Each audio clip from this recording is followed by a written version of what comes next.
Nos acompañan aquí en la mesa dos compañeros queridos, respetados, importantes luchadores y dirigentes políticos. El que está más cerca mío, Carlos Heller, hombre de la casa, diputado nacional, presidente del Banco Credicop y unas cuantas cosas más. Axel Kicillof, casi de esta casa, diputado nacional, ex ministro de Economía y unas cuantas cosas más. Gracias por el aplauso. Todos lo necesitamos.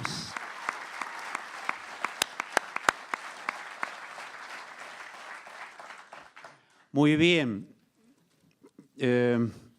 Como ustedes saben, íbamos a presentar este libro al cierre del cuarto Congreso de Economía Política. No lo pudimos hacer porque fue aquel día luctuoso de la aparición del cadáver de nuestro compañero Maldonado. Así que, bueno, aquel evento terminó, fue un gran evento el Congreso de Economía Política, queremos recordarlo y destacarlo. Se ha ido consolidando como un ámbito del debate y de presencia de economistas y de otras personalidades de las ciencias sociales, precisamente para debatir desde la visión política, desde una visión crítica, desde una visión heterodoxa, los temas de la economía nacional e internacional. Así es que, bueno, lo postergamos y aquí estamos. Aquel evento lo hicimos junto con la Universidad de Quilmes, como todos ustedes saben. Esta es la presentación del libro que, reitero, iba a culminar aquel encuentro editado por el Centro Cultural de la Cooperación. Centralmente quiero comentarles nada más que este libro, este producto cultural y político relacionado con la economía, es el fruto de un trabajo colectivo de investigadores e investigadoras del Centro Cultural de la Cooperación, que bueno, es un rasgo bastante típico y característico de nuestro centro cultural, precisamente el trabajo colectivo e interdisciplinario, lo cual consideramos que es una experiencia intelectual interesantísima que potencia los conocimientos, cualidades, en fin, la experiencia en la investigación y los enfoques de todos y cada uno de los investigadores que participan de un proyecto. Acabamos también de terminar un libro colectivo sobre la ciudad de Buenos Aires y las políticas del macrismo en la ciudad de Buenos Aires, en las que se abordan 8 o 9 también facetas críticas de la gestión y las políticas en nuestra ciudad. ¿De qué se trata entonces este libro? Solo quiero recordar quiénes son los autores y además para que se pueda apreciar que están abordado integralmente el conjunto de las temáticas que tienen que ver con la gestión económica. El shock inflacionario de 2016 y el debate sobre sus causas, Rodrigo López y Estanislao Malik. Desregulación cambiaria, fuga de capitales y endeudamiento externo, Magdalena Belén Rúa y Nicolás Hernán Ceolla. Panorama monetario y financiero, Marcelo Bruchansky y Federico Kucher. Ajuste y déficit fiscal, Alex Kodrik. La política energética de Cambiemos. Del tarifazo de gas al retorno a las reglas de los 90, Ignacio Sabatella y Martín Burgos. El mercado de trabajo en la gestión de Cambiemos, Noelia Torres y Breno Núñez Chas. La industria, un barco sin timón en los tiempos de cambio, Genaro Grasso y Bruno Pérez Almansi. Y el sector agrícola-ganadero, ganador del modelo, pareciera que sí, Ernesto Matos y Martín Burgos. Así que de eso se trata este trabajo. Reitero, creo que es un trabajo de gran calidad cultural, intelectual y que aborda integralmente los temas económicos. Termino entonces, por supuesto, agradeciéndola ya no la presencia, sino su aporte a Carlos Heller y Axel Kicillof porque en su carácter de prologuistas e introducción completan entonces el libro y lo jerarquizan, por supuesto, con su prestigio, con su trayectoria. Así que tenemos entonces con este libro una herramienta muy importante para trabajar en los próximos tiempos sobre estos temas. Nada más, y los dejo con Martín Burgos.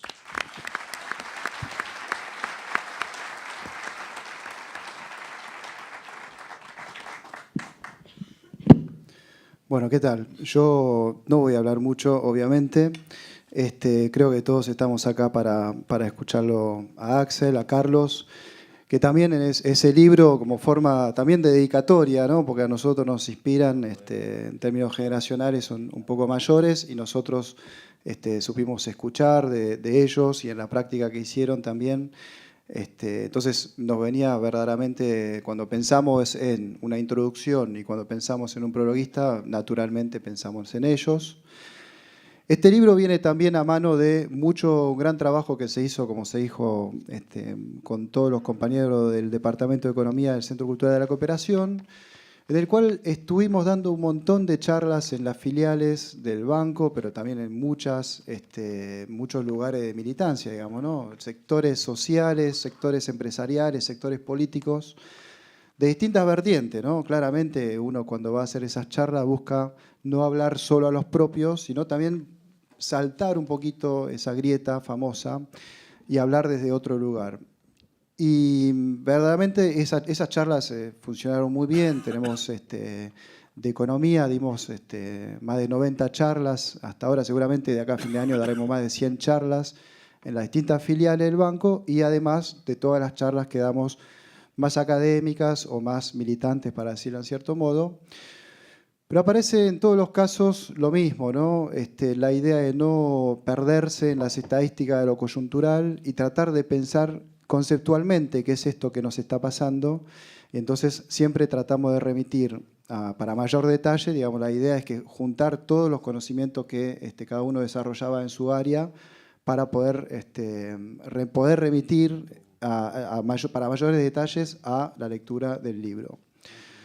Apareció, me parece, el título casi naturalmente, porque una de las cosas que nos parece más evidente, pero que no todos lo tienen claro, es que esto se trata de otro modelo económico, muy distinto del modelo económico anterior.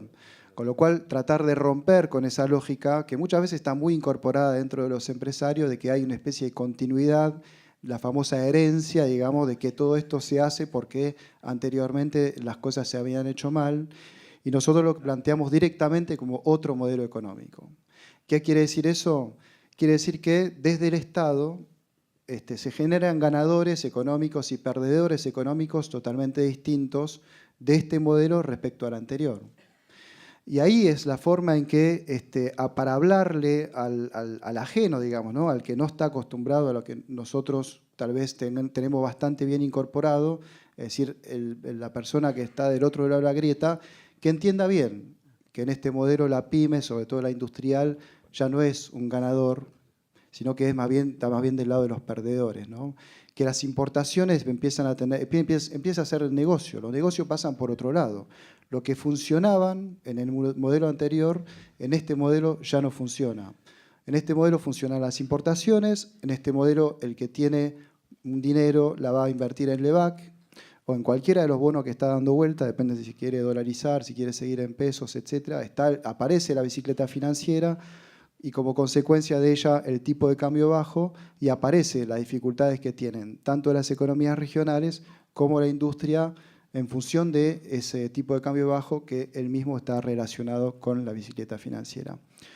Con lo cual, ese modelo principalmente, en el cual creo que, y voy a terminar con eso, es muy importante diferenciar lo que es el déficit fiscal que se sigue financiando con emisión monetaria de la cuestión de la deuda externa, es decir, el Estado toma una deuda en dólares, pero él paga los sueldos en pesos, con lo cual no necesita esos dólares, se los tiene que dar al Banco Central, que tiene que emitir dinero para financiarlo. Es decir, el tema de la deuda, si bien la toma el gobierno nacional, no le sirve al gobierno nacional, al Tesoro Nacional.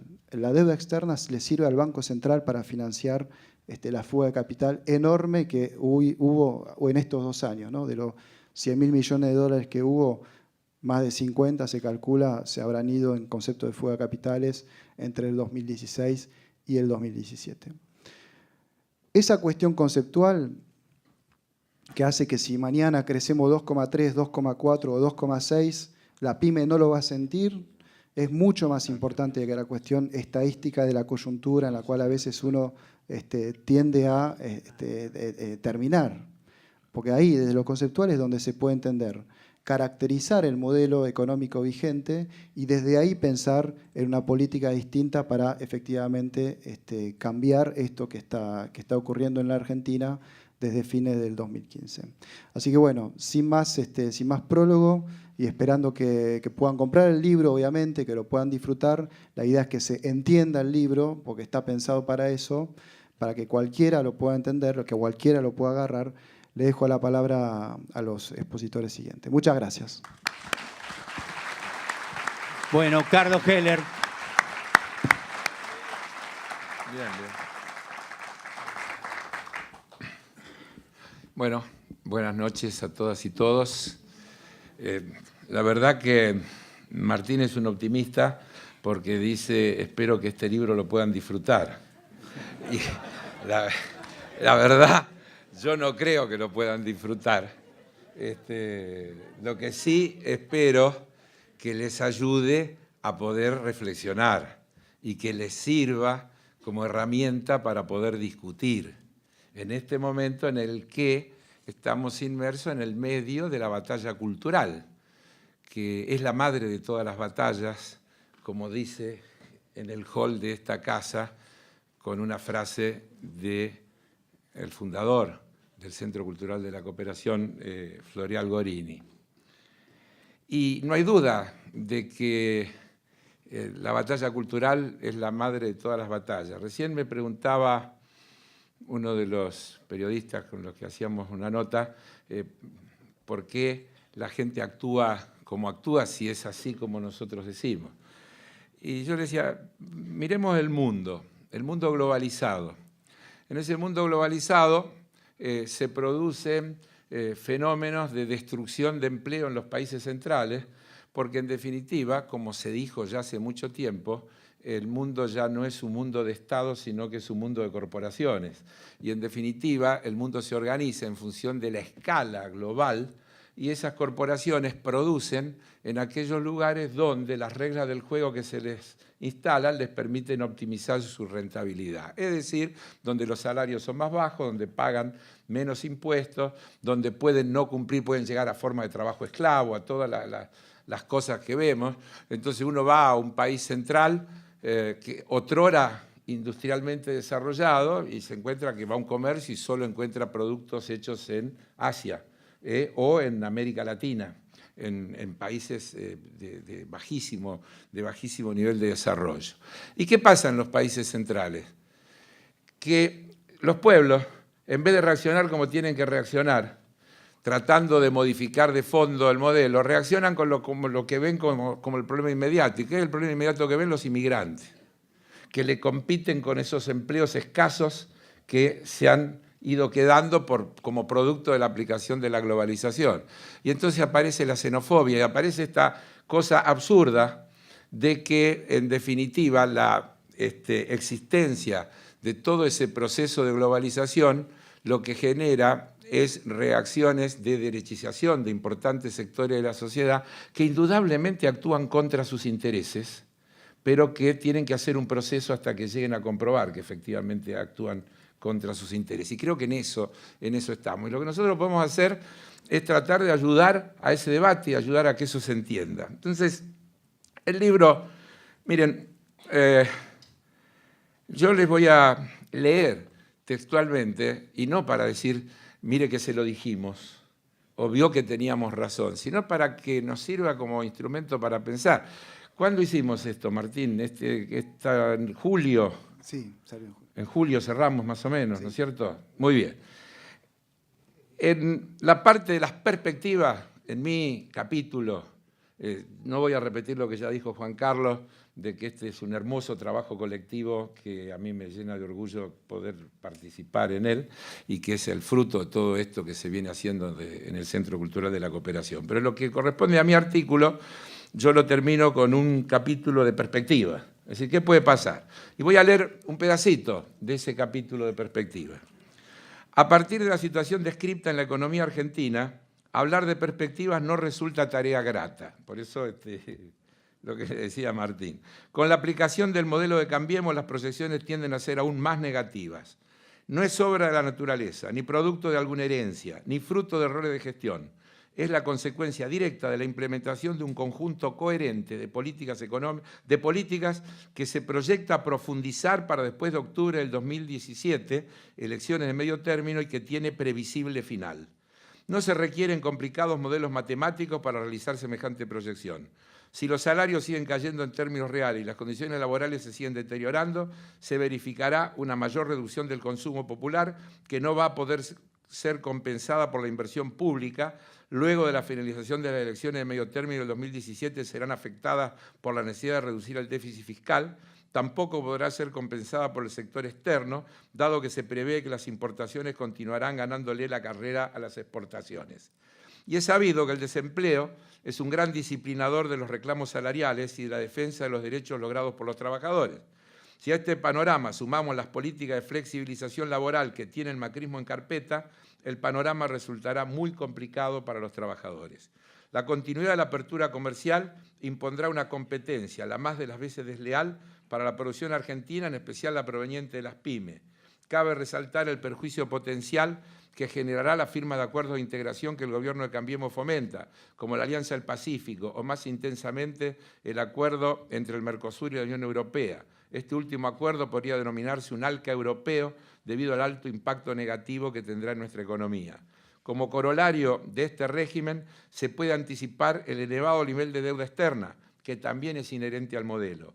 Puede decirse incluso que el gobierno tiene una especial embriaguez por el endeudamiento externo, a pesar de que Macri ha dicho en la presentación de la reforma que no nos gusta endeudarnos. La colocación del innecesario y oneroso bono a 100 años lo demuestra. En un plano político, el endeudamiento externo cumple una importante función, que es condicionar severamente las decisiones soberanas de los futuros gobiernos, convirtiéndola en un yugo para la economía.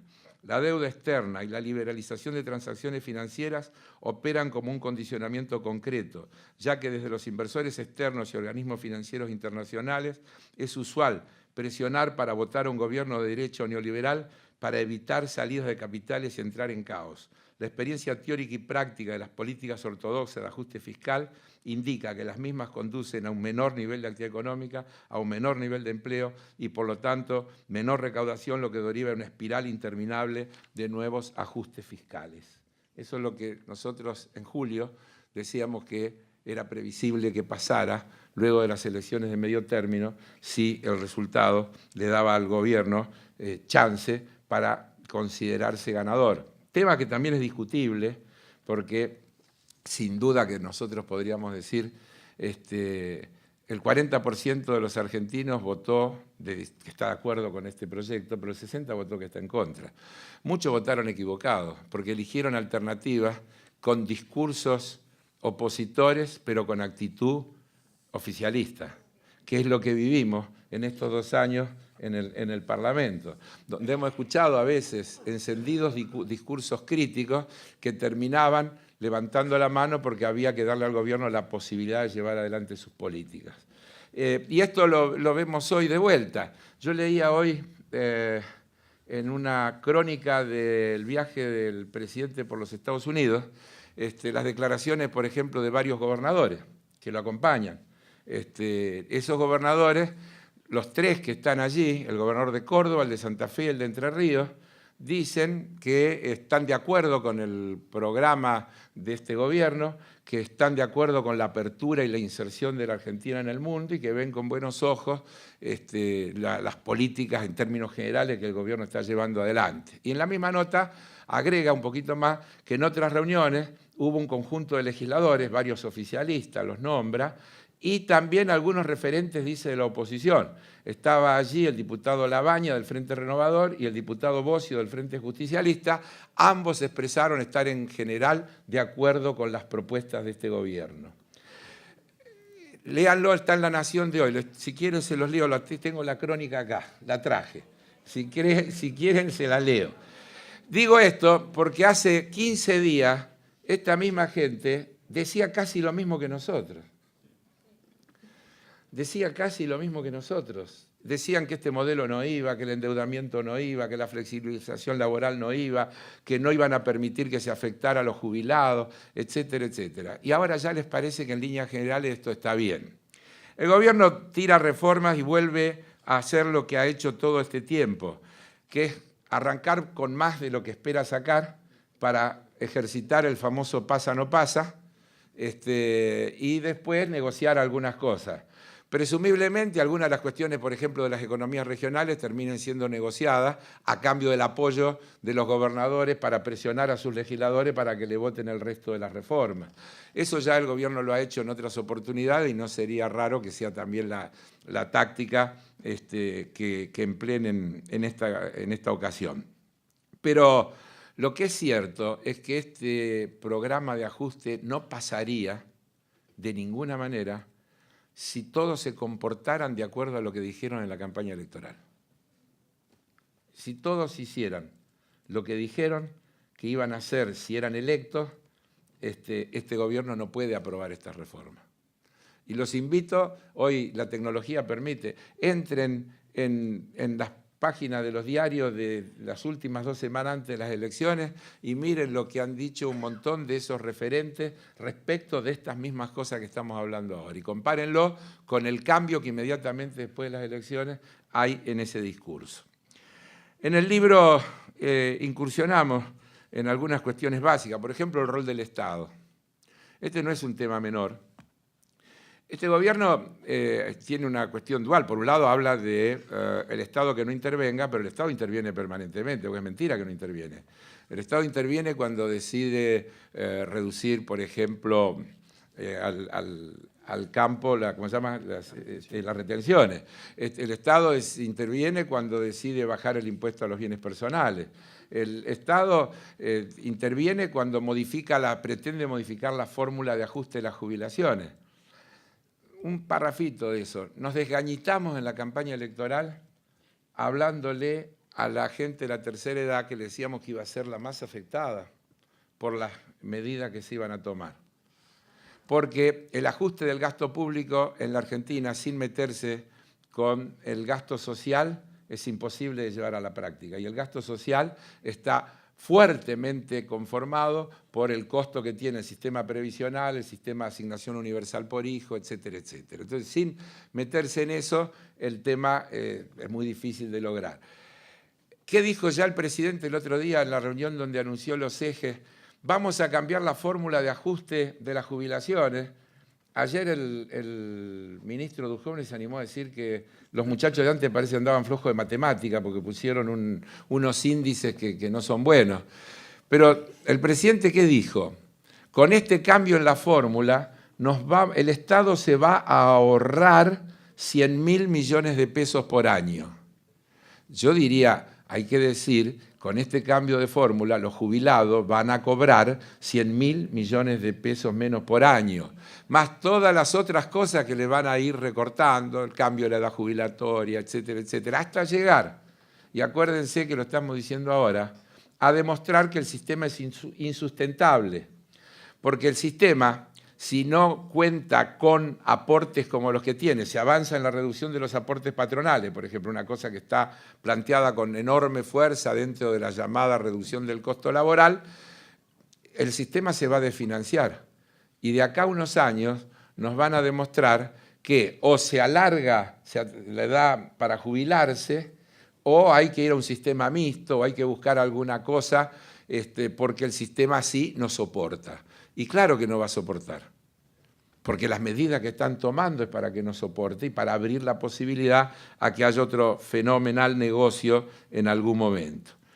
Pero dentro de eso, en el libro lo destacamos, el gobierno habla, el Macri lo llama así, habla del Estado canchero. Yo lo he citado infinidad de veces. Ojo, canchero, algunos nosotros lo confundimos con piola, tipo No, canchero es el que cuida la cancha. Y lo dice con esas palabras, un Estado facilitador. Ayer lo dijo, o el otro día lo dijo también en esa misma conferencia, dijo, el Estado, hablando de las privatizaciones del sector energético, dijo el presidente, el Estado solo debe intervenir en aquellas actividades que la actividad privada no desea hacerlo. Vieja frase, ¿no? Vieja frase, la recuerda. Eso lo volvió a decir el presidente Macri el otro día cuando lanzó los lineamientos del proyecto de reforma.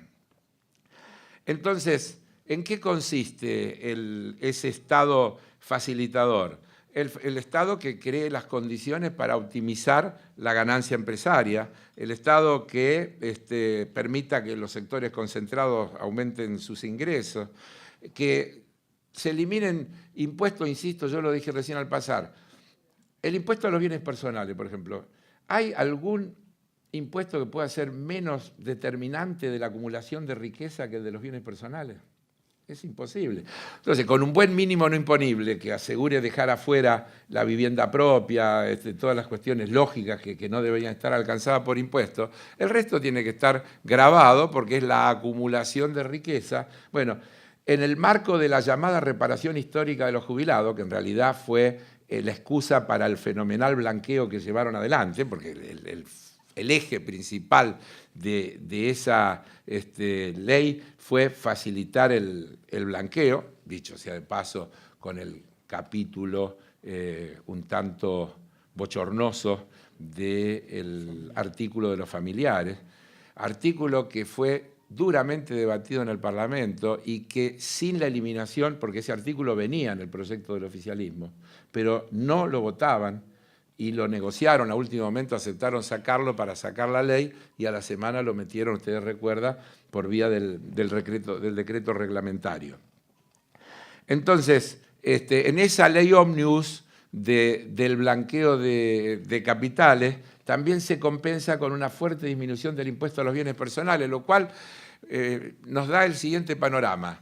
Muchísimos fugadores con bienes en el exterior blanquearon sin traer, porque este blanqueo además tenía la particularidad que no obligaba a que el dinero sea ingresado, es decir, se podía blanquear y dejarlo donde estaba, y se le disminuyó en compensación drásticamente el tributo a los bienes personales, es decir, a la riqueza, para compensarle en parte la multa que tenían que pagar, que era nada más que una ínfima porción de los impuestos que habían evadido. Dicho sea de paso, estos días hemos conocido un nuevo capítulo, que involucra desde la reina de Inglaterra para abajo, que nos muestra también una cosa muy de fondo que vuelve a ponernos en los ejes centrales de lo que es el modelo. En el mundo se dice que hay 7,5 billones de dólares en los paraísos fiscales. 7,5 billones de dólares. Todos esos temas están tratados en este libro. 7,5 billones de dólares en los paraísos fiscales. Es decir, plata que como mínimo no ha pagado impuestos. Digo como mínimo porque puede haber todos los otros delitos que nos podamos imaginar en esa evasión. Y aparecen personajes de los más diversos, mostrando que para el sistema capitalista la evasión fiscal no es un delito, sino que es una forma inteligente de maximizar la utilidad. Porque cuando uno mira el origen de esos paraísos fiscales, todos son dependientes de los gobiernos de los países centrales. Es decir, que no están en alguna islita perdida del Pacífico, como alguna vez nos quieren hacer creer, sino que son realmente parte del entramado del sistema capitalista global que crea las condiciones para que esa fuga sea posible y para que esto que recién decía Martín pueda seguir realizándose. Es decir, que los países se endeuden para facilitar la fuga que se sigue haciendo aquí y en el mundo entero. Entonces, bueno, un capítulo amplio sobre el Estado canchero, un capítulo donde yo me permití incluir un par de gráficos que no sé si los van a alcanzar a ver, pero se los cuento. Miren, primero les... Ah, están. Bueno, fenómeno. Ese ingreso, ese gráfico que tienen ahí, tiende a mostrar una cosa para destruir otra de las falacias de la instalación de este modelo, de que acá el problema se resuelve con crecimiento. Nosotros siempre hemos dicho que el crecimiento es una condición necesaria, pero no es una condición suficiente. Que si ese crecimiento no viene acompañado de políticas de distribución, lo único que hace es acentuar la desigualdad, castigar a los sectores más débiles de la sociedad. Entonces, para no entrar en discusiones, tomámoslo Estados Unidos. Ustedes ven allí 3 grupos de barras. Ingreso alto, ingreso medio, ingreso bajo, y una columna más oscura que la otra. La más oscura es el año 70 y la más clara es el 2014. Fíjense, el sector de ingresos altos en los Estados Unidos, que en el año 70 tenía el 29% de participación del producto, hoy tiene, en el 2014, y eso se debe haber seguido agravando, tiene el 49%. ¿Quién lo perdió? Los sectores medios, que pasaron de tener el 62 al 43. Es decir, que han sido directamente tributarios de ese proceso de acumulación. Los sectores de ingresos bajos están igual, tenía el 10, tiene el 9, pero con una particularidad. Hay muchísimo más gente integrando ese 9 que el 10 anterior. Es decir, aumentó el número de pobres que tienen una participación en la torta similar a la que tenían en el año 1970. Hay muchísimos más pobres, que son más pobres que antes porque es mucho menos lo que hay para repartir, y ha habido una fenomenal transferencia de recursos de los sectores medios a los sectores, digamos, de la economía concentrada. En un país que ha crecido muchísimo desde el año 1970 hasta aquí. Por lo tanto, no es cierto, y insisto, Estados Unidos parece el mejor elemento. Y otra cosa, que es el otro gráfico que les quiero mostrar, que están en el libro los dos, yo estoy manejando, aunque a usted le parezca mentira, todo eso que estamos diciendo está puesto en el libro. Este es un promedio de los países desarrollados. Y esto viene a cuento de otra de las cuestiones que tratamos profundamente en el libro. Todos los días nos está diciendo que para que vengan las famosas inversiones, la Argentina tiene que ser competitiva, y para que sea competitiva tiene que mejorar la productividad, etcétera, etcétera, etcétera. Y que mientras eso no se haga, las inversiones no van a venir. Recordemos de paso que primero no iban a venir si no le pagábamos a los buitres. Después no iban a venir si no hacíamos el blanqueo. Después no iban a venir si Cristina ganaba en las primarias. Después no iban a venir si las elecciones de octubre no eran como no sé qué. Y ahora dicen que en realidad hasta el 2019, que no tengan la certeza que esto va para largo y que no es coyuntural, no están muy seguros de que van a venir. No están muy seguros que van a venir. En el marco de eso, el gobierno le dice, pero miren, ayer dijo el presidente, la Argentina es el mejor país del mundo en este momento para invertir. Uno diría, la Argentina tiene hoy un gobierno dispuesto a tomar las medidas de flexibilización más audaces que se han tomado para generar la maximización de la rentabilidad de esos países, de esas empresas de la economía concentrada para hacerle atractivo venir a la Argentina. Entonces, ¿qué dice el otro gráfico? Fíjense, otra vez, no estoy tomando países en vía de desarrollo, no estoy hablando de América Latina, no estoy hablando de la Argentina. Productividad y salario real media de los países desarrollados desde el año 1999 hasta el año 2013. La línea de arriba es cómo creció la productividad. Y la línea de abajo es cómo evolucionó el salario. Y lo que queda en el medio es la apropiación de ganancias que ha tenido el capital como producto de la revolución tecnológica, los cambios regulatorios, etcétera, etcétera, que se han hecho en el mundo entero. Ese gráfico alcanza para entender todo. Ese gráfico solo alcanza para entender todo. Es mentira que mejorando la productividad van a mejorar las condiciones de vida de la gente. Para que mejoren las condiciones de vida de la gente hay que cambiar las reglas de distribución. hay que asegurar los mínimos que todo ser humano tiene derecho a acceder. Si el mercado asigna los recursos, produce lo que ese gráfico muestra, aquí y en cualquier lugar del mundo. No hay alternativa a eso. Y sobre eso trata este libro de manera intensa, lo decimos un montón de veces, lo explicamos reiteradamente. Desde luego, hay un capítulo donde tratamos de explicar, creo que es fácil de explicar, que este gobierno repite los ejes de las políticas que se llevaron adelante durante la dictadura y durante el menemismo y en lo que duró el gobierno de la Rúa, sin caer en la simplificación de que Macri sos la dictadura, pero la política económica que lleva adelante este gobierno tiene los mismos lineamientos que tenía la política económica de Martínez de Oz, les guste o no les guste, y es fácil de comparar. La apertura, acuérdense de la silla, el famoso aviso de la silla que era todo un ejemplo.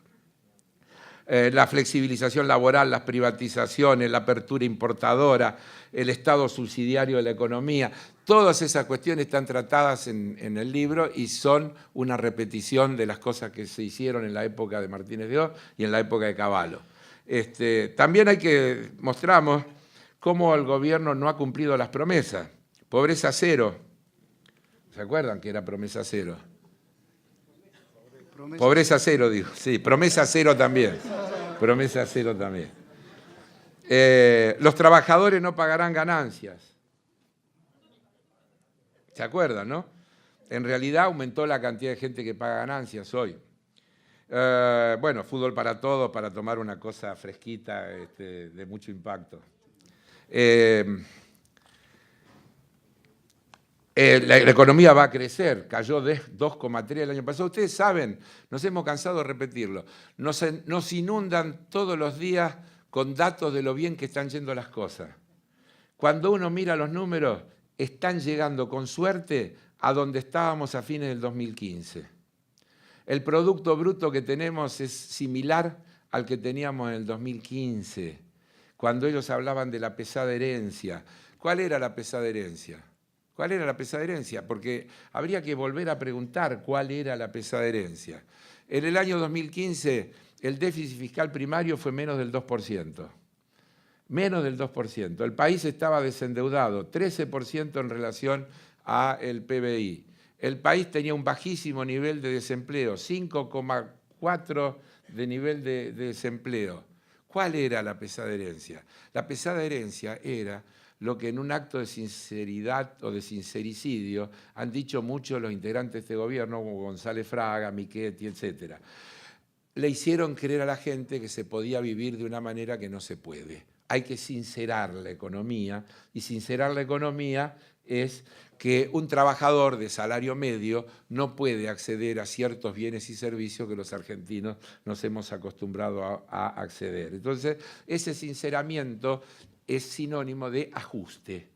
¿Y ajustarle a quién? A todo lo que se creyeron que se podía vivir como se vivió en la Argentina en ese periodo entre el 2003 y el 2015. Sobre todo luego de salir del infierno que la aplicación de estas mismas políticas había generado y que termina en la crisis del 2002, porque hay que hacer memoria.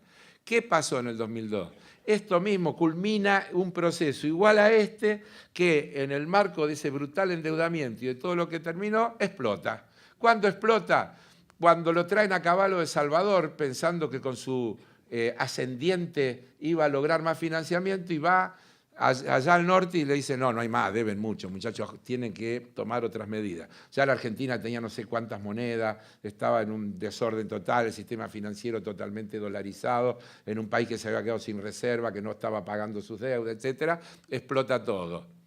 Hoy podemos decir, sin temor a equivocarnos, que si esta política se consolida, esto no puede terminar de una manera muy diferente como terminó en el 2002. No me animo a decir en cuánto tiempo pasa eso, porque tal vez la experiencia los lleva a ser gradualistas. Tal vez la experiencia los lleva, de esto hablamos también en el libro, a plantearnos una falsa opción.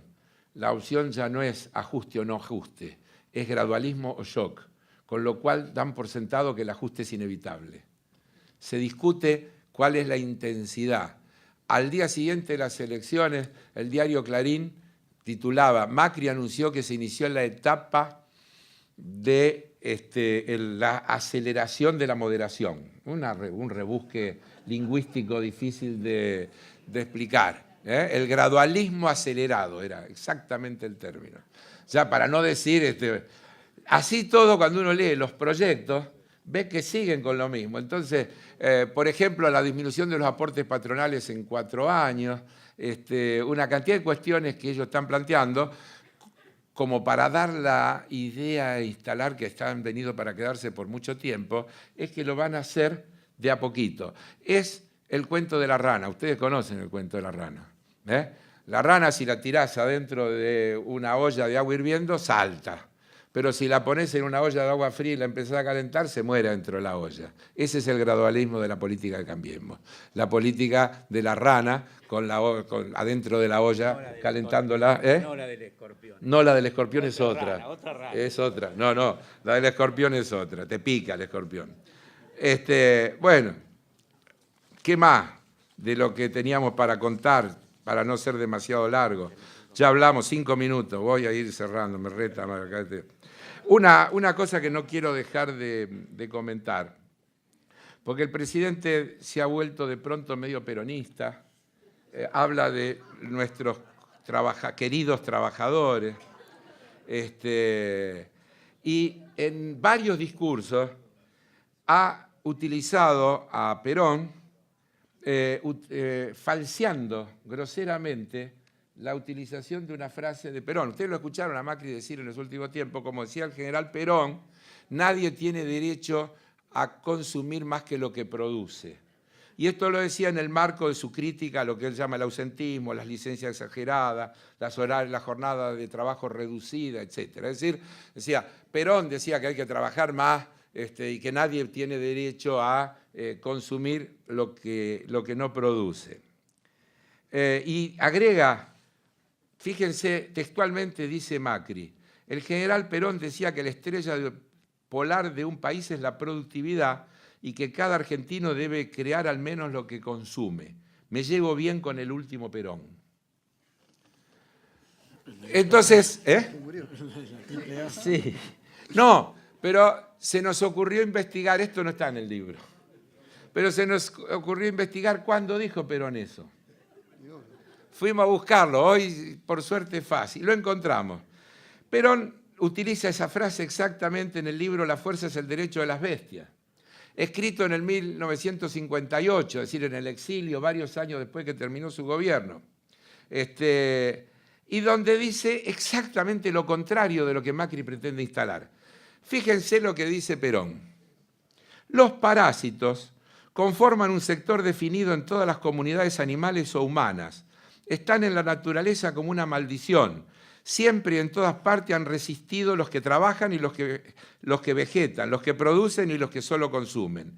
El gobierno del pueblo y la justicia social son las cosas que los parásitos no toleran. Ellos viven del trabajo ajeno y además quieren que ese trabajo sea despreciado, miserable y doliente. Esa es la mentalidad del parásito. La clase trabajadora, incluidos los trabajadores intelectuales y técnicos, son los que conciben, crean y producen, forman la clase útil. En la República Argentina se ha producido un choque entre la clase parasitaria y la productora. La oligarquía, ciertos sectores, los sectores parasitarios de los profesionales y de la Fuerza Armada, en este caso los masones infiltrados en sus cuadros superiores, se han lanzado en reacción violenta contra la clase productora, utilizando las armas y los soldados del pueblo. Y sigue: el régimen justicialista había lanzado una consigna negra para los parásitos. Cada argentino debe producir por lo menos lo que consume. Así de fieles son todas las citas del presidente.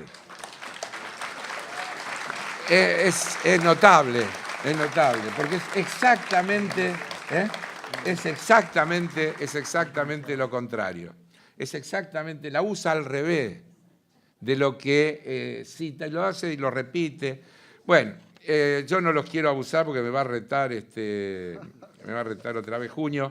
Voy a terminar con el párrafo final de mi nota. porque si no, la cosa se pone triste. Digo en ese párrafo final, de continuar con las actuales políticas, el futuro no se presume alentador. Sin embargo, como suelo afirmar, el límite del ajuste se encuentra en la capacidad de resistencia de los ajustados. A partir de aquí, adquiere relevancia la necesidad de la articulación en torno a un programa que enfrente este modelo neoliberal y capitalice las enseñanzas del pasado reciente, que deseche aquellas prácticas que no resultaron las más adecuadas y retome las que permitieron desplegar una matriz de crecimiento con una vasta, amplia inclusión social en el contexto de una mejora de la distribución del ingreso y la riqueza, una distribución que mejore la participación de la clase media en el ingreso y en especial de las clases más desprotegidas de la sociedad. Muchas gracias.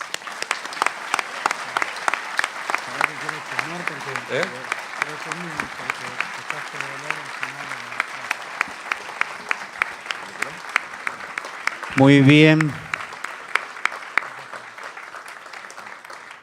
Solo les puedo ofrecer en los costados, si algunos quieren venir, solo les puedo ofrecer el piso. Churchill habló de solo le puedo ofrecer sangre, sudor y lágrimas. No es tanto, pero algunos si quieren venirse para el piso a los costados, podrían hacerlo. En fin, algunos jóvenes que puedan irse al costado, hacemos un minutito. Y a ver si se acomodan algunos más. Hemos tenido una concurrencia muy grande, por suerte, a esta actividad. Esta es una sala de teatro. Se ve que el elenco de hoy ha tenido una gran aceptación. Bueno, ya que estamos, le queremos mandar un abrazo y un gran saludo a toda la gente de todas partes que nos está viendo por Facebook. Bueno, y le damos la palabra a Axel Kicillof.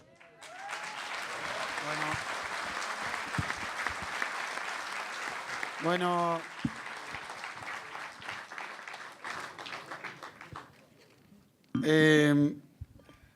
primero agradecer la invitación a la presentación y también a formar parte de este libro de manera, digamos, post-festum, ¿no? Porque el libro estaba escrito, me mandaron los capítulos y yo armé el prólogo que forma parte también de esta edición.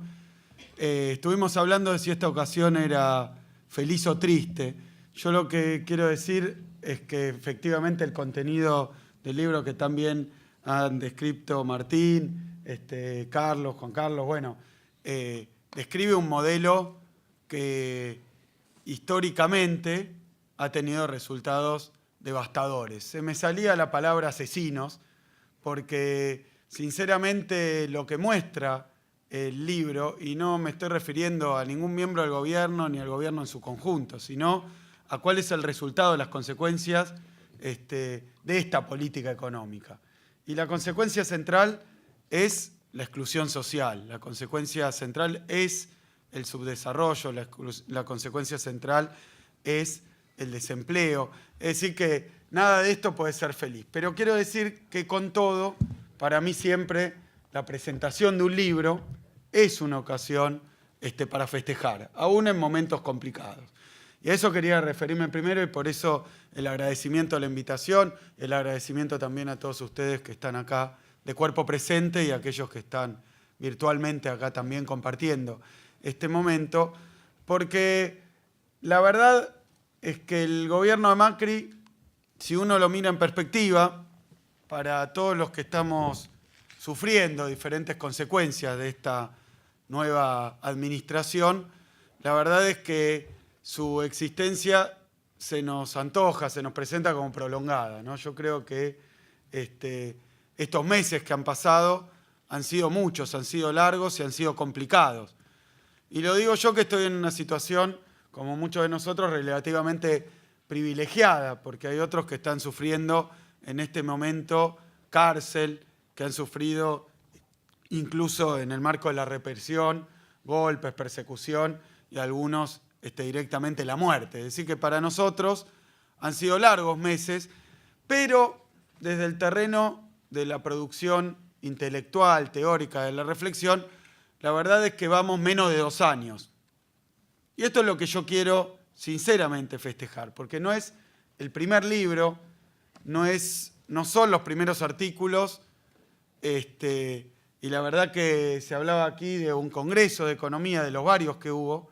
Es decir, que ha habido realmente en este tiempo nutrida producción teórica sobre lo que está pasando hoy en la Argentina. Y yo, desde el primer día que asumió el gobierno de Macri, vengo alentando a los economistas en particular, pero cualquier observador, científico, periodista, a los de las ciencias sociales, a todos los que estamos protagonizando o sufriendo estas políticas, los vengo alentando a que precisamente hagan esto, a que reflexionen, discutan y produzcan obras de este tipo. ¿Por qué? ¿Por qué? El gobierno de Macri, y ya se ha avanzado bastante en el debate, porque como todo el mundo sabe, la caracterización de un periodo histórico lleva bastante tiempo, es difícil de hacer, lleva bastante tiempo. Y en general es mucho más dificultosa su caracterización, llamémoslo en tiempo real. Es algo tan difícil y en apariencia contradictorio como escribir la historia del presente, ¿no? El presente, la palabra presente, el tiempo presente, está un poco peleado con la idea de historia. Y bueno, esto pasa en cualquier momento de la historia. Caracterizar el presente desde una perspectiva histórica no es tarea sencilla, sobre todo porque implica un riesgo. Implica un riesgo. Efectivamente, todo puede cambiar rápidamente. Fíjense, y a mí siempre me gusta contarlo porque lo viví en mi propia experiencia personal.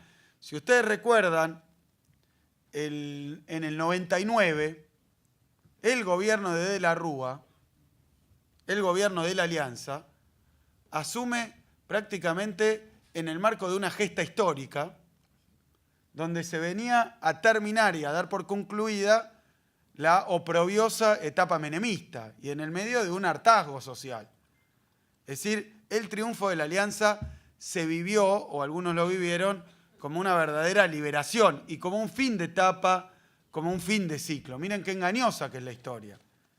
En aquel momento probablemente nadie esperaba que eso terminara en 2001, y menos todavía que eso terminara con la reaparición casi triunfal de Cavallo como el ministro de Economía de la Alianza. Miren las paradojas de la historia, pero miren qué difícil que es escribir y caracterizar en tiempo real, porque lo que se presentaba como la novedad, como lo diferente, como lo antagónico, resultó siendo más de lo mismo.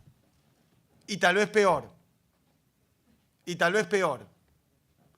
Porque no hay nada más frustrante y complejo para los pueblos que buscar y, en apariencia, haber conseguido una liberación de una atadura que después se convierta en más explotación, en más problemas y, sobre todo, lo que se presenta como una fractura que resulte ser la continuidad. Por eso digo que escribir historia del presente es una de las disciplinas más complicadas y más riesgosas. También me trae a mi recuerdo lo que ocurrió a principios de la década de los 90. Yo al principio de la década de los 90, Carlos, bueno, Martín, vos fuiste alumno mío, ¿no? Sí. Yo no. Vos no. Pero yo daba clases en la Facultad de Ciencias Económicas, pero a principios de los 90 yo era estudiante. Creo que empecé la facultad en el año 90, 89-90. Y me recibí en el año 95. Creo que empecé en el 90 y me recibí en el 95. Y me acuerdo que a principios de los 90, cuando recién se instaura 91 el programa de convertibilidad con Cavallo, también luego de la frustración de la revolución productiva y del salariazo y de todo eso que lo lleva al gobierno de Menem al poder, Me acuerdo que al principio de la década de los 90 estaba plagado de economistas críticos al programa de convertibilidad. Había muchos, había para hacer dulce. Economistas críticos al programa de convertibilidad. Entre ellos estaban los cuadros técnicos de lo que había sido el equipo económico de Alfonsín, que además obedeció y también contó con diferentes etapas el equipo económico de Alfonsín. Pero los técnicos, los economistas que habían formado parte del equipo económico, particularmente de Surruil, que además eran profesores en la Facultad de Ciencias Económicas, al principio del programa de convertibilidad, al principio del menemismo, eran fuertes críticos, desde una postura heterodoxa y keynesiana, ¿no? Que era más o menos la orientación de aquel alfonsinismo tardío, también un alfonsinismo muy golpeado, porque como todos ustedes recordarán, Alfonsín no tuvo muchos éxitos en el terreno de la economía y además termina su gobierno con lo que más adelante se denominó, creo que se autodenominó, un golpe de mercado. Un golpe de mercado. Habrá que reflexionar sobre todas estas cuestiones, ¿no? ¿Quién hizo ese golpe de mercado? Porque en Argentina hubo golpes de Estado y golpes de mercado. Como si a los economistas no nos alcanzara con esa dicotomía entre Estado y mercado. Bueno, acá los dos hicieron su golpe, ¿no? Pero los economistas del equipo de Alfonsino, que eran parte de esos que participaron de una forma o de otra del alfonsinismo, fueron profesores míos en la facultad. Y al comienzo de los 90 eran muy críticos del programa económico de Menem, de la convertibilidad, del plan de convertibilidad, más específicamente. ¿Qué decían? Esto no puede durar. Se va a caer. Esperaban, al mejor estilo de la literatura también más de izquierda, ¿no? Incluso de filiación marxista. Esperaban el derrumbe. Esto se le atribuye a muchos escritores y muchos autores de la tradición marxista, ¿no? Estar pronosticando permanentemente que el sistema capitalista se va a caer por su propia dinámica, por su propio peso, por sus propias crisis, y que entonces el capitalismo va a terminar abruptamente y va a ser sustituido por otro sistema económico básicamente, no por arte de un proceso político, de una sustitución, sino que el capitalismo se va a acabar por su propio peso. Estas teorías del derrumbe me hacen acordar a lo que pensaban los economistas a principios de los 90. Decían, con razón, que la convertibilidad dependía del flujo de financiamiento externo.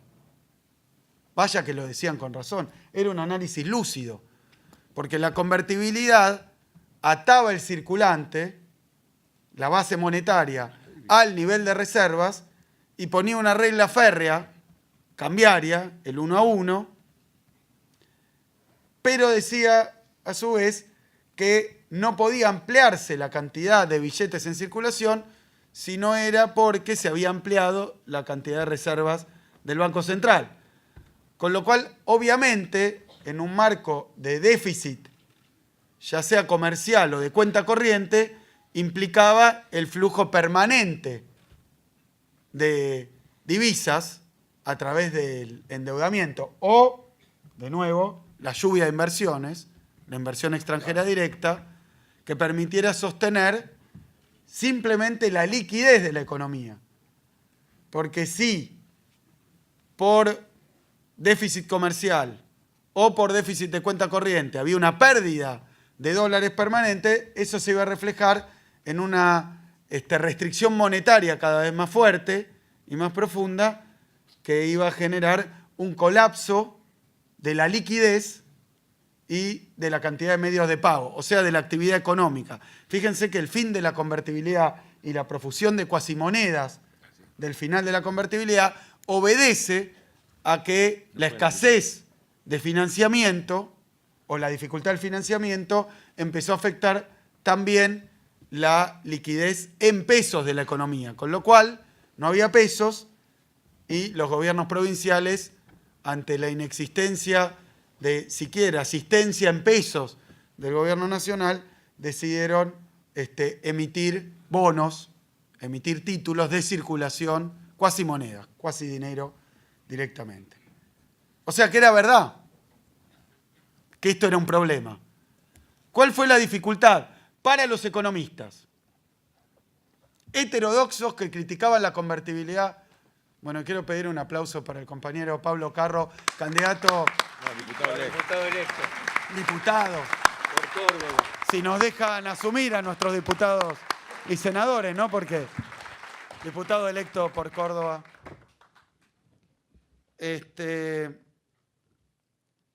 Y a Fernández, que lo acompaña también. Por favor. Otro cordobés que ha hecho fuerza en uno de los distritos difíciles. Sí. Ahí estuvimos, pero bueno, no nos fue nada mal, nada mal.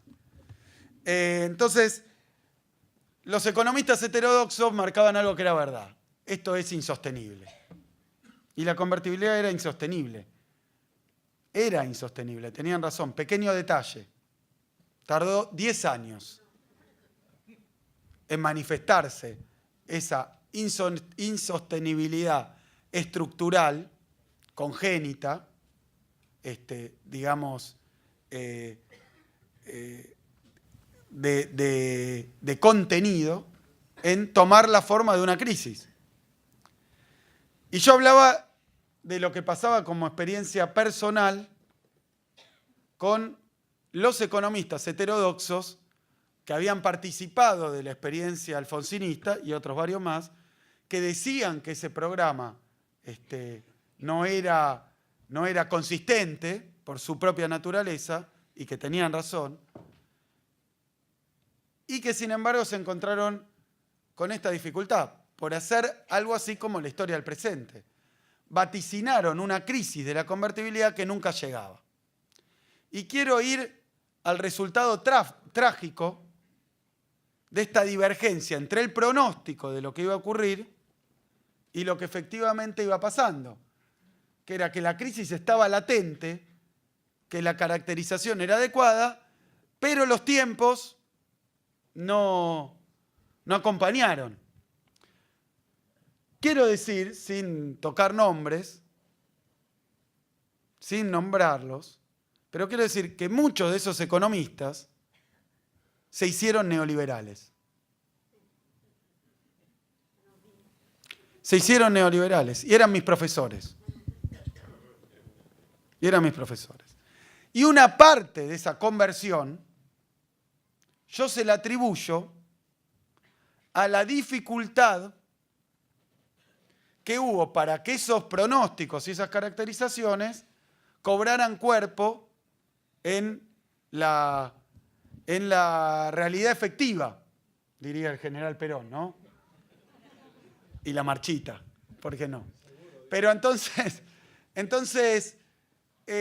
yo llamo la atención sobre esto, sobre este riesgo de hacer historia del presente, que es que uno tiene que pronosticar, uno tiene que jugarse, tiene que decir ciertas cosas, y después la realidad puede acompañar o no, pero muchas veces termina no cumpliéndose un pronóstico simplemente porque el sistema tiene varias formas de dilatar ese, lo voy a decir en latín ya que estamos, ese memento mori, digamos, el momento donde caput, para decirlo en hebreo, en ruso.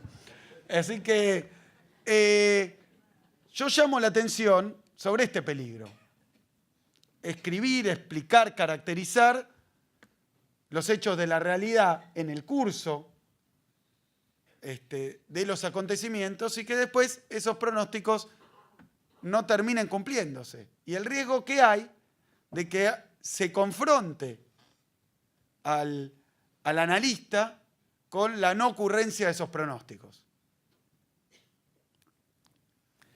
Y la realidad todavía peor de que ese analista, en lugar de recalcular sus pronósticos, los deseche y los tire a la basura. Y peor todavía, que se sume aquello que quiere combatir simplemente porque oponerse es más complicado y porque denunciarlo es más complicado y a veces mucho más costoso, como estamos mostrando con los hechos de público conocimiento, de deterioro del sistema republicano, de las garantías constitucionales para aquel que se opone.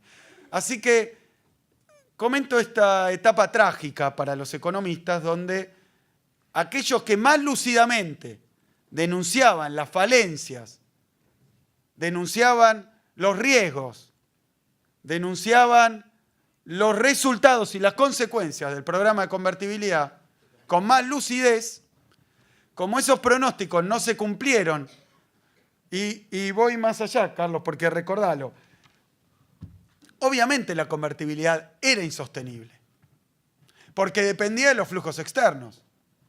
Pero claramente, si esos flujos de endeudamiento externo se sostenían en el tiempo, acudían con el volumen, la cantidad, digamos, y el ritmo que era necesario, obviamente cualquiera podía decir, esto se puede sostener. Vendieron las empresas. Aún así, era insostenible. No era falso. Y sin embargo, yo tuve una formación neoliberal por parte de profesores keynesianos que se habían convertido en neoliberales en base al... Y no estoy hablando de todos, porque hay honrosas y varias y numerosas excepciones. Hablo de algunos. Pero que, porque cuando trataron de llevar adelante esas políticas heterodoxas, terminó mal con ese golpe de mercado, y porque después sus pronósticos acerca de cómo iba a funcionar el neoliberalismo también amagó con no cumplirse. Pero después se fue todo al bombo. Lo que pasa es que tardó 10 años. Por eso yo creo que esta obra es, además de todo lo que pueda decir, porque es la presentación de un libro, y estoy acá también incitándolos a ustedes, llamándolos a ustedes, convidándolos a ustedes a que lean este libro, recomendándoles personalmente la lectura de este libro, porque hay que tener también coraje de sostener estos diagnósticos, de escribirlo y de firmarlo. Porque puede que las cosas se den de otra manera. Y te decía, Carlos, que, y lo cual, como bien nos muestran los 90, no quiere decir que el diagnóstico esté mal. Quiere decir que la realidad es más compleja y tiene más mediaciones. Quería recordar también que en el medio de eso vino la crisis del tequila, que empieza a desplegarse en el 94, 95, y sin embargo algunos decían, bueno, el modelo de convertibilidad no puede resistir una crisis financiera que ocurre en México, y sin embargo resistió, digamos, herido, dañado. El modelo ya nunca fue el mismo que el que había sido a los comienzos de la convertibilidad, como bien dice Carlos, donde se privatizaron las empresas, y eso significó también una afluencia excepcional y por única vez de dólares para el sostenimiento del endeudamiento, digamos, o del ingreso de capitales de corto plazo y la fuga de capitales. Pero ese es el primer punto que quería destacar de este libro, que es también un hecho de coraje escribir estas cosas, que incluyen pronósticos, que incluyen caracterizaciones, pero además me parece que es necesario, casi diría imprescindible, hacer estos esfuerzos de análisis, de explicación, de exposición, y particularmente también hacerlo no solo para que entre los economistas podamos discutir con herramientas más técnicas, más sofisticadas, estas cuestiones, sino que particularmente es importante, y esto es lo otro que quiero elogiar del libro, hacerlo con un lenguaje sencillo, simple, llano, para todo público. Y en esto difiere de los 90 la cuestión. Y se complica, creo yo, incluso un poco más que los 90. Y por eso también hay que valorarlo un poco más que aquellos que a principios de los 90 se oponían al neoliberalismo. ¿Por qué? Porque hoy tenemos un gobierno que no se asume como neoliberal. No se asume como neoliberal. Casi me animo a decir que hace falta, si vale traspolar esta idea, que no sale del placar, ¿no? Es un gobierno neoliberal.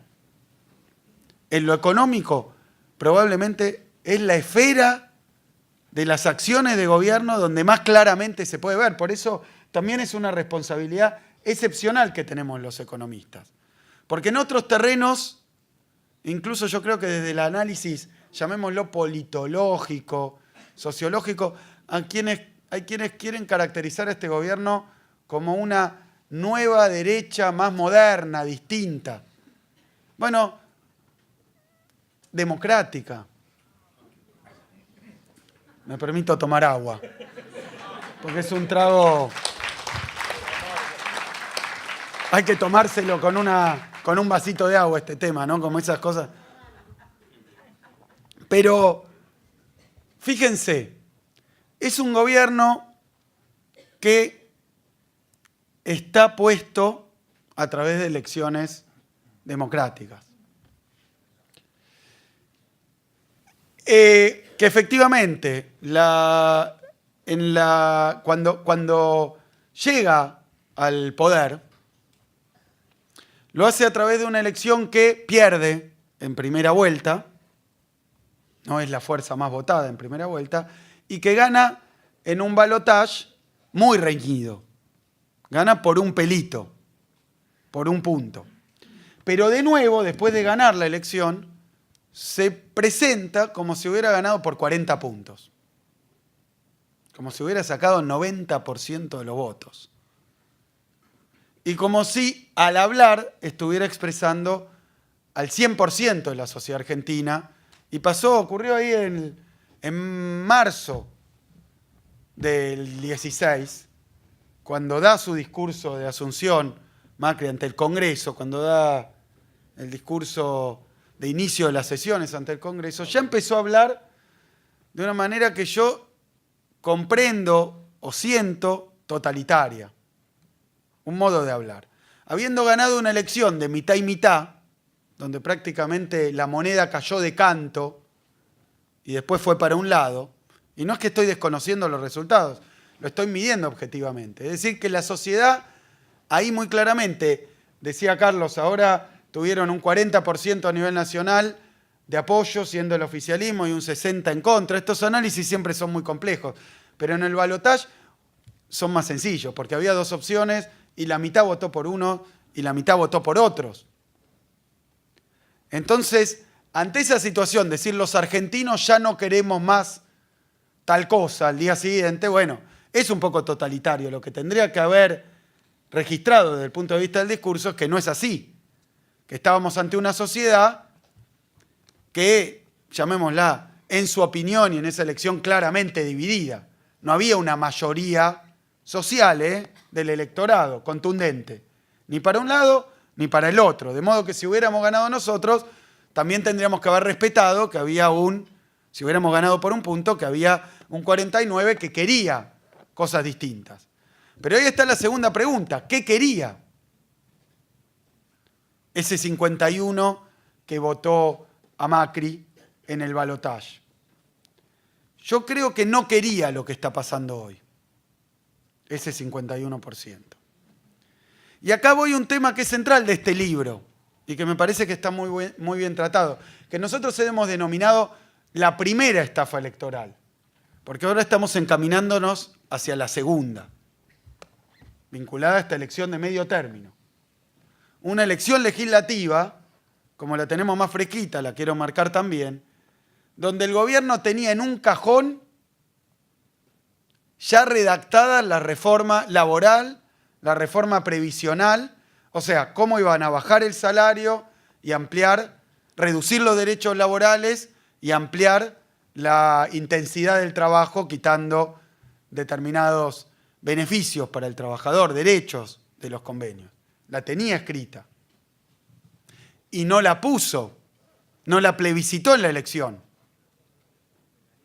La preanunció someramente, pero cuando empezamos a explicar de qué se trataba, dijo alguno de los miembros, creo que el jefe de gabinete, de nuevo les quieren mentir con una campaña del miedo. Empezamos de nuevo con la misma cantinela. Tenía una reforma previsional que era bajar las jubilaciones y extender la edad jubilatoria. Y no la puso, la tenía escrita. Y no la puso a plebiscitar claramente diciendo, bueno, si quieren... Es más, prácticamente quería que la elección, y yo lo denuncié muy tempranamente, fuera una discusión todavía de si estaban de acuerdo o no con el gobierno de Cristina Kirchner. Entonces, yo creo que estamos encaminándonos a una segunda, me animo a decir una tercera estafa electoral, donde de nuevo empiezan a aparecer hechos de gobierno, decisiones de gobierno, que el gobierno ya conoce, pero que no expuso ante el electorado por temor al viejo adagio noventista de Menem, de si hubiera dicho lo que iba a hacer, no me votaban. Y esto es muy importante, porque este es un gobierno neoliberal que se trata de disfrazar de otra cosa. Y en esto difiere de otras experiencias neoliberales. Por eso yo lo llamo también neoliberalismo vergonzante.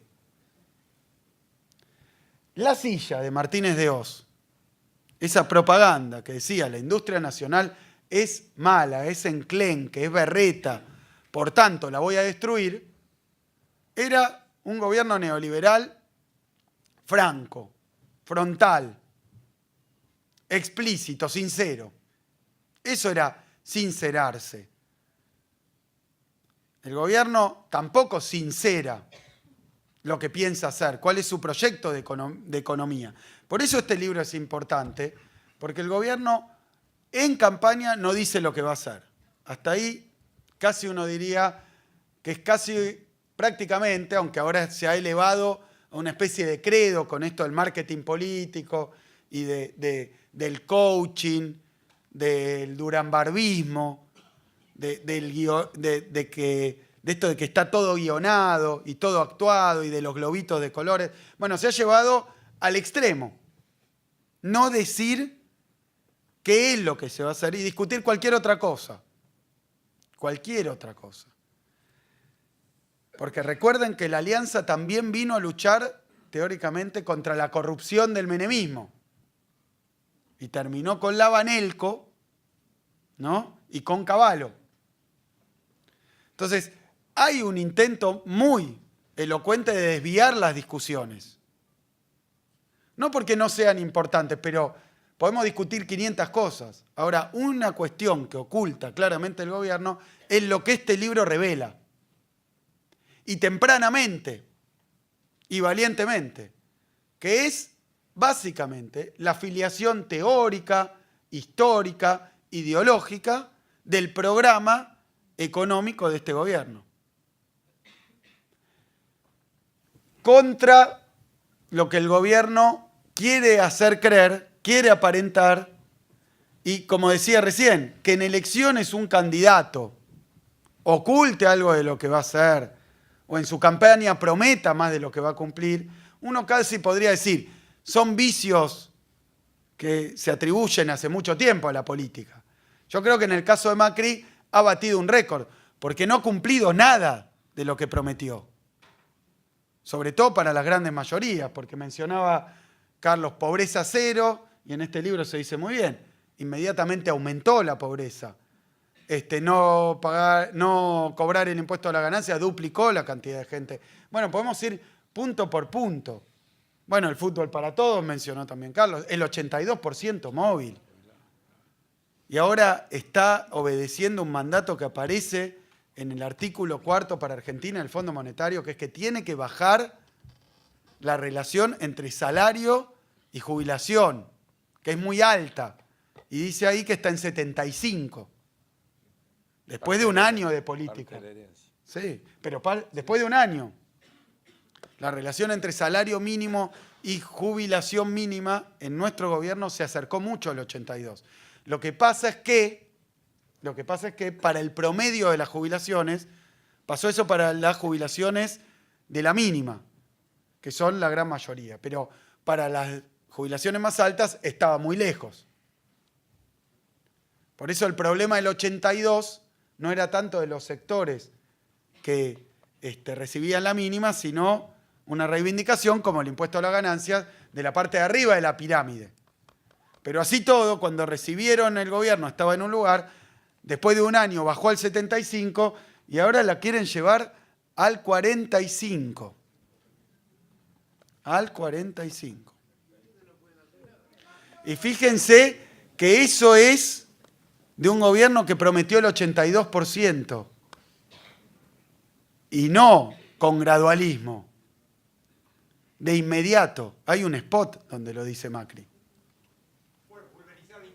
Bueno, sí, eso también. Sí, la duplicó. O sea que hay un montón de promesas incumplidas, pero yo voy al centro de la cuestión. Este es un gobierno neoliberal.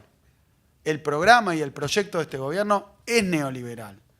Entonces, es muy importante y es una de las cuestiones centrales como instrumento de la acción política. Por eso digo que es una verdadera buena noticia que salgan libros como este, en el marco de que hay evidentemente un avance y una embestida neoliberal que uno, si dijera que esto ocurre en la Argentina, sería la verdad alivianarlo, porque ocurre en la región, en el continente y en el mundo. Es un hecho mundial, embebido en una situación económica mundial que ahora voy a pasar a describir. Pero termino con esta cuestión. Creo que este libro contiene el secreto mejor guardado de este gobierno. Y lo contiene en el título, porque dice el nuevo modelo económico y sus consecuencias, y ni bien empieza el libro, habla de un cambio, y esto es prácticamente los primeros párrafos de la introducción del libro, que dice, impulsa las viejas fórmulas conservadoras, acompañadas por nuevas formas más modernas, lenguajes más cautivantes y directos hacia la ciudadanía. Pero el proyecto político es el mismo, el gobierno de las clases dominantes. Ese es el secreto mejor guardado de este gobierno. Y está develado en las primeras páginas. Pero ¿qué es lo que tiene de importante este libro? Porque muchos de los que estamos acá ya lo sabíamos. El problema es cómo se lo transmitimos a otras de las víctimas de estas políticas económicas. Porque nosotros lo somos, pero son muchos más. Entonces, yo creo que esto es lo principal que debemos festejar. Que sale un libro que describe este modelo económico y además me permito decir, hay una introducción que lo hace muy bien y voy a pasar someramente varios de los capítulos para valorar también el trabajo de los compañeros y la unidad que tiene este trabajo. Se describe en una introducción donde se empieza explicando las cosas como hay que explicar cuando uno habla de economía, con la situación internacional.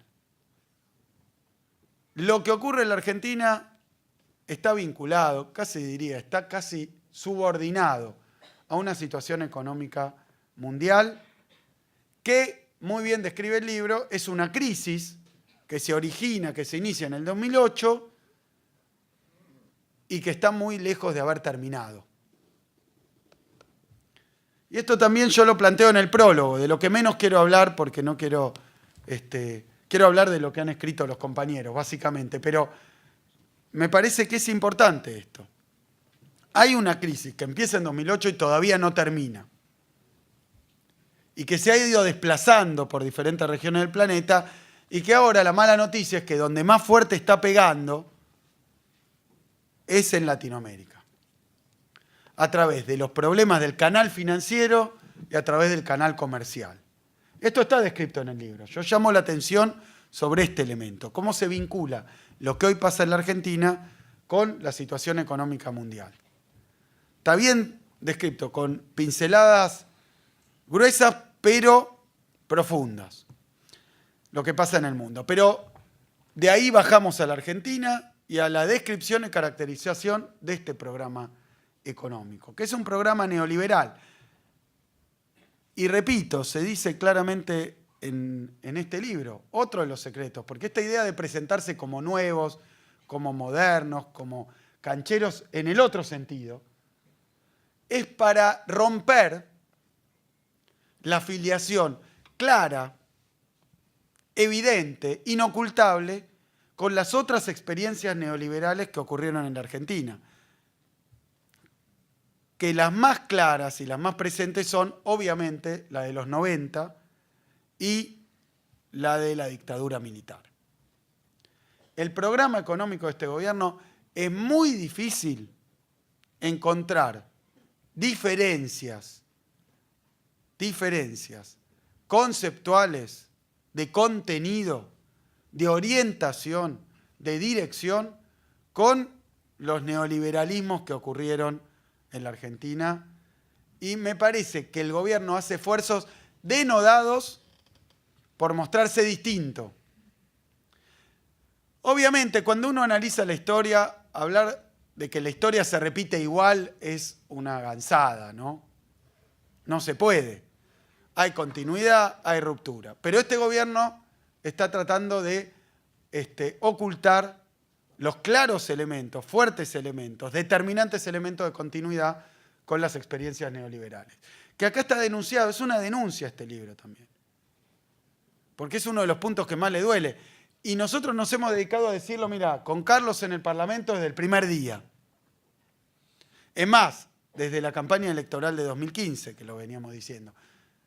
Pero ahora tenemos, casi podemos decir, como dicen en las películas norteamericanas, ¿vieron? Las películas estas judiciales norteamericanas, que dicen esto de la defensa descansa.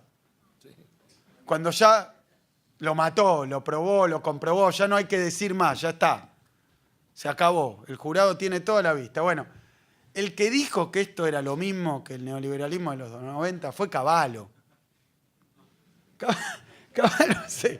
Un mes dijo, este es mi programa económico. Prácticamente como se acuerdan que pasaba con Menem, que reclamaban y disputaban la paternidad del modelo. Bueno, ya está.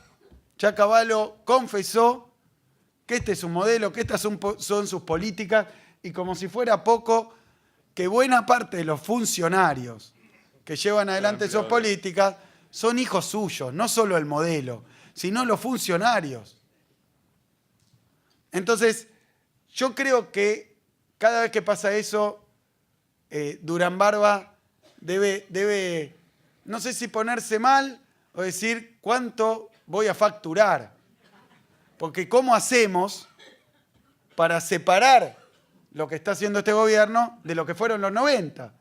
Pero los 90 todavía está relativamente fresco. O sea que cuando la sociedad argentina, los que tienen mi edad, que es 40 y pico, pero los que tienen una experiencia más vasta, se den cuenta, ya sin atenuantes, que esto es lo mismo, en esencia, y bueno, nosotros vamos a tener parte de la tarea cumplida. Después nos votarán a nosotros o no. Pero yo creo que nadie que descubra esta continuidad puede querer lo mismo y que se repitan los mismos resultados. Decía ya Einstein, ¿no? Que es muy difícil que haciendo las mismas cosas los resultados sean muy distintos. Es difícil que yendo por el mismo camino llegues a otro lado. Hay mil formas de decirlo. Pero creo que este libro muestra no solo que hay neoliberalismo en términos generales, describe algo, Carlos, que es muy doloroso, que es la cantidad de leyes que pasaron por el Congreso neoliberales. Yo lo que puedo decir con bastante orgullo es que nosotros, a pesar de las llamamos así tentaciones a las que algunos sucumbieron, pero a pesar también de las amenazas, los aprietes, las notas periodísticas, el bastardeo, la persecución, las campañas, a pesar de todo eso, por lo menos los diputados que estamos acá, y un bloque muy grande en el... votamos en contra. De todas. A mí me gusta decir que los que votaron a favor, por eso hablaba de 3 estafas electorales. La primera, la de Macri, ocultando qué iba a hacer. La segunda, de nuevo, de Macri, Vidal y compañía, ocultando qué es lo que van a seguir haciendo. Porque además no solo lo disimulan en campaña, sino que después ocultan o atribuyen a otras cosas sus consecuencias, ¿no? Pero hay otra estafa electoral, que es la tercera, que es la de aquellos que se presentan en elecciones como oposición, pero después trabajan de oficialismo en el Congreso. A mí me gusta decir, porque me gustó el término, y ya lo he dicho alguna vez, yo lo llamo, porque me gustó el nombre, se bautizaron a sí mismos oposición responsable. Y yo estoy de acuerdo, ¿eh? Son responsables del ajuste, son responsables de los tarifazos, porque si no los votos no alcanzaban. Este libro recorre diferentes aspectos, voy a ser muy rápido y voy a llamar la atención sobre algunos puntos. Hablan de la cuestión de la inflación, y en la cuestión de la inflación es un capítulo que hacen Rodrigo y Estanislao, Rodrigo López y Estanislao Malik, que hablan de algo muy importante, que es uno de los enormes, y yo creo más vergonzosos fracasos de los que por lo menos yo tengo memoria, con respecto a la explicación de las causas y los remedios de la inflación. Este gobierno llegó diciendo que iba a parar la inflación rápidamente porque la inflación era un fenómeno monetario, que tenía que ver con la emisión desenfrenada, y que ellos en 2 minutos iban a liquidar esa maquinita que teóricamente usábamos nosotros para generar inflación, y la inflación se iba a curar en 2 minutos. Bueno, hicieron una política monetaria asesina en términos de restricción de la liquidez y del crédito. Bajaron la emisión, subieron la tasa, la pusieron en 38, todo eso. Aplicaron todas las recetas del monetarismo. Yo creo que Milton Friedman debe estar aplaudiendo de pie en algún lado. Si nos estás viendo, Milton, te digo, tus discípulos han hecho todo lo que vos pedías. Y sin embargo, la inflación fue el doble.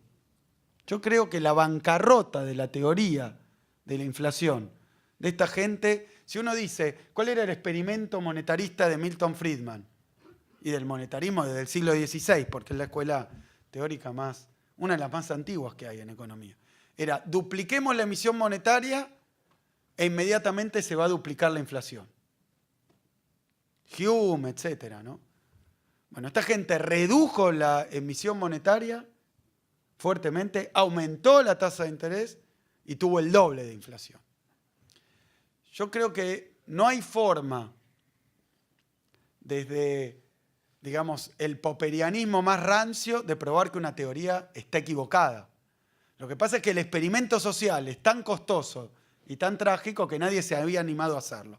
Bueno, acá tenemos a los que han refutado la teoría monetarista, porque hicieron todo lo que indica el manual y fracasó estrepitosamente.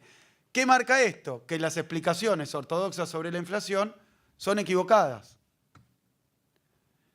Y que así como en 2014 la inflación que marcaba para tomar el índice más desfavorable, 37 puntos, ellos lo pusieron en 42, es la inflación más grande en 25 años, la que tuvo Macri. Pero esa inflación que ellos marcaban en 37 en el 14, cuando terminamos nosotros, anualizada daba 22. Y después en el 16 dio 42, tomando siempre la misma fuente. O sea que llegaron a parar la inflación y la duplicaron. Keynes tenía una frase interesante para describir estas recetas. Decía, es el tipo de recetas que curan la enfermedad, hablando de esto, de estos temas, del uso de la tasa de interés en estas circunstancias. Es el tipo de recetas que curan la enfermedad matando al enfermo. Y efectivamente es así. Si uno quiere curar la inflación generando una fuerte recesión, lo dice también el libro, puede, acá como había inflación cambiaria, inflación de costos, como están tan equivocados, ni siquiera funcionó, pero puede que le funcione, como en los 90 funcionó, abriendo la economía, restringiendo la circulación monetaria, generando recesión y desempleo, bajando el salario y bajando la demanda, y bueno, si no para la inflación, la verdad que... Pero bien, en el medio se llevaron todo puesto. Hay un capítulo sobre la inflación, hay un capítulo sobre otro éxito, y se siguen los éxitos, este de vamos a sacar el cepo cambiario. Bueno, lo que muestran es que se duplicó la fuga de capitales. Y que la gente que tal vez no podía acceder a comprar dólares porque no podía explicar de dónde habían sacado la plata, hoy esa puede comprar dólares. Ahora, los otros que no podían comprar dólares, ahora el problema que tienen no es que no tienen dólares, es que no tienen pesos para pagar la factura del gas, para irse de vacaciones. Es decir, que lo que han hecho ha sido tan duro en términos económicos que ya el problema cambió de naturaleza. Entonces, acá se muestra, en consecuencia, que el problema tenía que ver, en el capítulo sobre la cuestión financiera y monetaria, pero también y particularmente en el capítulo sobre la liberalización del mercado financiero y cambiario. ¿Cuáles han sido los efectos de la desregulación total de la cuenta capital? En otro capítulo se habla también de lo que ocurrió con el mercado de trabajo, otro tema puntual donde yo quiero llamar la atención sobre esta cuestión, porque también no está visto todavía, y el capítulo lo escribe bien, la precarización laboral que está generando este gobierno y que computa como empleo, como creación de empleo. Llamémosla en criollo, la monotributización del mercado de trabajo. Es decir, están reemplazando, han destruido empleo formal y lo han reemplazado por algo que ellos toman como empleo registrado, pero que es gente que accede al mercado de trabajo sin condiciones laborales que están implicadas en la formalidad. Otro capítulo sobre la cuestión energética, también un hallazgo porque muestran cómo el neoliberalismo también llegó al mercado energético.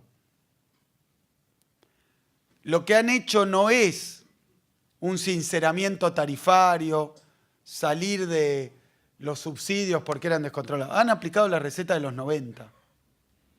La dolarización de las tarifas, la desregulación del mercado y la situación donde los recursos energéticos argentinos están al mejor postor, privatizados nuevamente y dispuestos a exportarlos.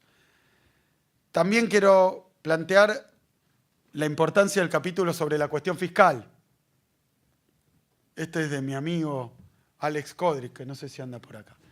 Pero también lo quiero plantear, porque este es un gobierno, como todos los gobiernos neoliberales, que persiguiendo el déficit, se acordarán ustedes de déficit cero, genera más déficit y endeudamiento. Esto también está denunciado como otra política noventista. Y después hay dos capítulos fundamentales, uno sobre industria, que se muestra que este es un programa neoliberal, porque es desindustrializador, y otro sobre agro, muy importante porque plantea algo central, que es que el agro no se ha favorecido en bloque, sino que hay también ganadores y perdedores en el agro. ¿Qué es lo que yo valoro en este libro? ¿Por qué yo digo que este libro tienen que comprarlo? Pero no es lo fundamental, leerlo, tenerlo, analizarlo, estudiarlo y debatirlo. Lo fundamental, porque alguien decía por ahí, ¿qué vamos a hacer? Bueno, nosotros votaremos en contra en el Parlamento. Pero ¿qué es lo fundamental que tenemos que hacer ustedes y nosotros? Usar este libro como un instrumento de militancia. Usar este libro como un instrumento de debate y discusión con los sectores populares. Usar este libro como una herramienta de reflexión y esclarecimiento. Entonces, ¿qué es lo que me parece central porque tiene que ver con la acción política, no con caracterizarlo porque entre los economistas nos tenemos que poner de acuerdo de tal variable, tal otra, tal cuestión histórica o tal cuestión teórica.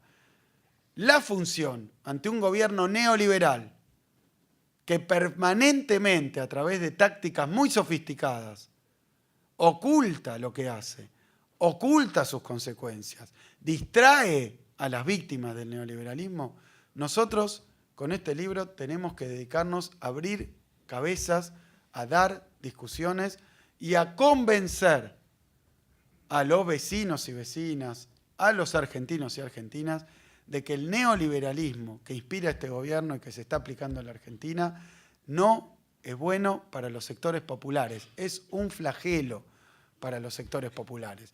Y por lo tanto, lo que tenemos que hacer no es simplemente ponerle un freno en el Parlamento, sino algo mucho más complejo, algo mucho más sofisticado, que va a ser producto no solo de la cuestión y el momento electoral, sino de la militancia permanente, que es construir una nueva mayoría que nos permita, comprendiendo de qué se trata esto, qué es el adversario, pero además qué es lo que nosotros tenemos que hacer y en qué situación estamos, que nos permita, como fuerza política, volver a gobernar la Argentina. Bueno, así que muchísimas gracias.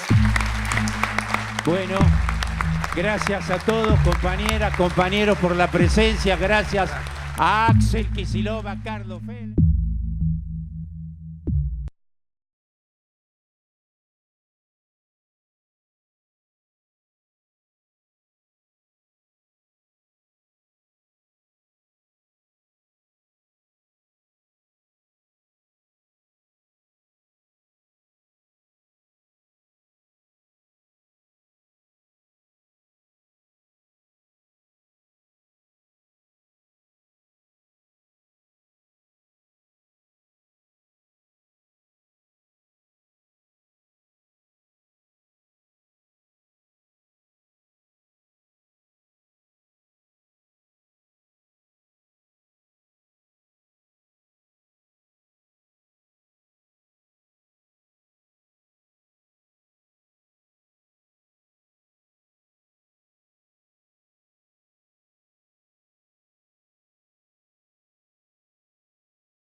Están los cartelitos.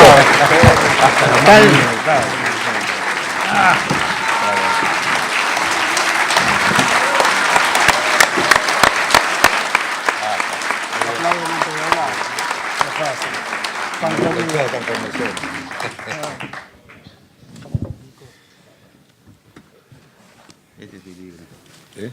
Sí. Mi ejemplar. Tu ejemplar. Muy buenas noches.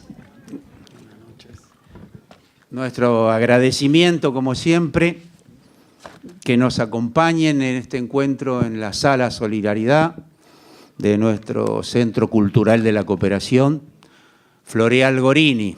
Como ustedes habrán apreciado, nos demoramos un poco, pero bueno, valió la pena, ya que, bueno, nuestros invitados, panelistas, estuvieron haciendo notas en los medios de comunicación, que todos sabemos que esa es una cuestión importantísima, por las cuales vale la pena esperar unos minutos.